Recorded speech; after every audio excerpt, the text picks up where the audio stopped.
রাতে মা ঠিক করে রেখেছিল পনির আর রুটি করবে, কিন্তু হয়ে গেল হঠাৎ করে মুশকিল। হঠাৎ দুটো অতিথি ঘরে চলে এলো, ব্যাস মুশকিল হয়ে গেল।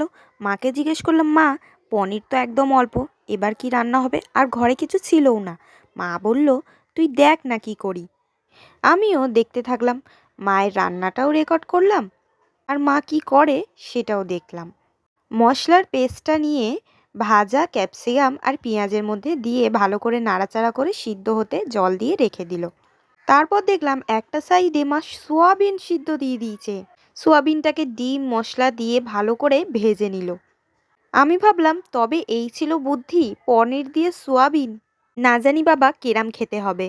তারপর ভাজা পনিরগুলো আর সয়াবিনগুলো গ্রেভির মধ্যে দিয়ে দিলেই রেডি হয়ে গেল পনির আর সোয়াবিনের তরকারি। সত্যি বলতে দুর্দান্ত খেতে হয়েছিল। মা নিজেও ভাবেনি মায়ের এই এক্সপেরিমেন্ট রান্নাটা এত ভালো হবে।